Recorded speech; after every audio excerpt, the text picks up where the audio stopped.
it's snowing.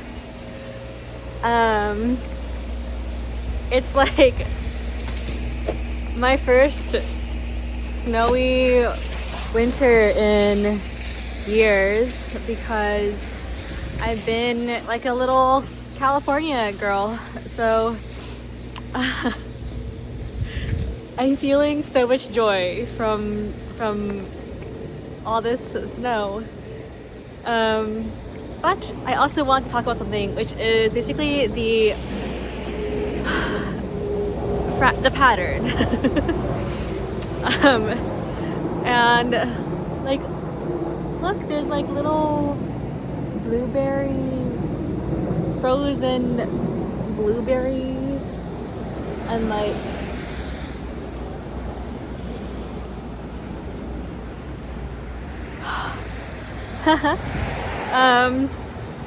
I'm warming up my car because I didn't think about, I mean, having a car in New York felt fine, but then now it's like snowing and I'm like, oh God, like it might suck. But anyways, the pattern. So this begins with like IFS and self-actualization, and then it goes outwards in a fractal like pattern to community and scene actualization and God. So the way I feel like it worked for me is I like didn't know, I don't know, for me IFS was a big deal because it felt like the pattern inside of myself, like my inner architecture finally clicked into place. So before I was sort of like kind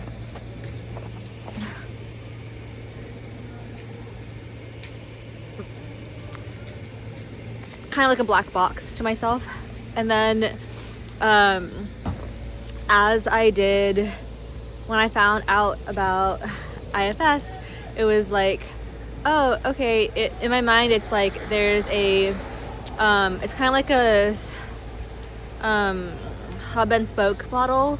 So there's like this center underlying, and it's kind of three-dimensional. It's like this center underlying self energy that is this reservoir of love, and it is like the God within you or the divine within you. And then there's like the spokes, and that's like your parts, or like parts of my personality, or ways that I show up in the modes. And like, you know, they have conflicts, and like a part of me wants to go to the party and a part of me doesn't, and now we have to talk about it.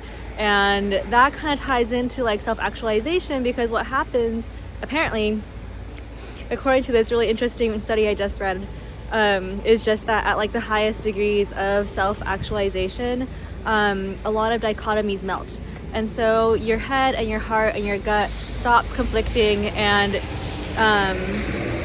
they just start to point to the same truth. And yeah, that's exciting. Anyways, I think that also happens for like becoming your most integrated and actualized version of yourself. It's like, oh, you just start to be on the golden path, and you're doing the mission or the problem that you really like are feeling like is yours to fulfill. And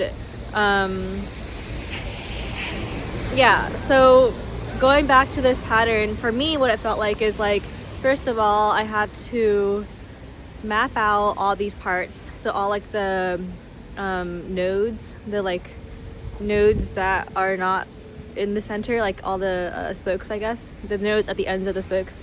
I had to map them all out, and then I had this pattern, and for each of these nodes I had to basically sit with them and develop like a stronger relationship of trust and love, and also look at the relationships between parts and build up trust and love between them. And then eventually like all of the relationships between all my parts, going back to the center of myself, were good and trusting and caring and compassionate. And once you build this critical mass of self love energy, then you have what in my mind is like, whoa, like you've popped into color, you've gone from like a kind of less loving relationship to yourself to like a loving one. And this is a big deal. Like for me, this was like a huge deal because it just changed my relationship to myself. It was like night and day. Like everything I was doing, I no longer had to battle as much like of this constant shame or guilt or inner critic or anxiety.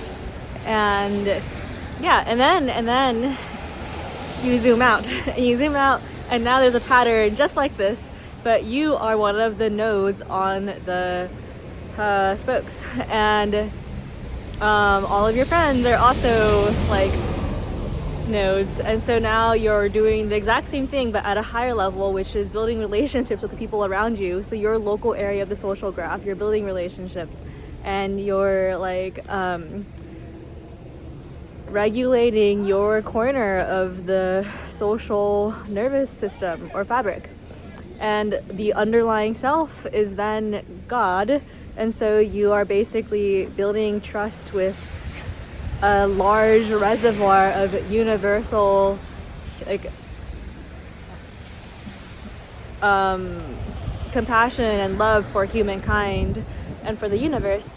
And yeah, also like, you know, working on trusting and loving your neighbors, that kind of thing. It's kind of like, yeah, it's like very like, is IFS just Christianity kind of thing? But whatever, Christianity comes with like a lot more than that. This is just for me like the pattern. And okay, and then the last thing I was thinking about today that was like really exciting is, oh, in my mind it was like, oh, I'm just like one of the popped in color nodes, or like one of the regulated self-love, self-contained, self-actualizing kind of individuals. But not only, it's not just that like I pop into color and then you pop into color and we exist next to each other. There's actually a contagious effect, and it's like, this is part of what I would think would be interesting, is like people then helping each other through, like, think about building any skill. One of the best ways to build any skill is to surround yourself with people who have that skill, right? And so like, as someone who has then like reached some level of self-actualization or color or whatnot, like, can you not only exist as you are and inspire as you are, but also like lend a hand to others and like be contagious, ask good questions and things like that. So yeah, that's it, I think. Well, hopefully my car is alive and hot and not gonna die on me. And yeah, this is probably, I don't know, I love seeing the snow because it's winter in New York City. New York City is so dramatic. And I'm going to China, so it's hot there. It's like 70, 80 degrees. I'll try to do some vlogs out there too because it's fun. Okay, bye.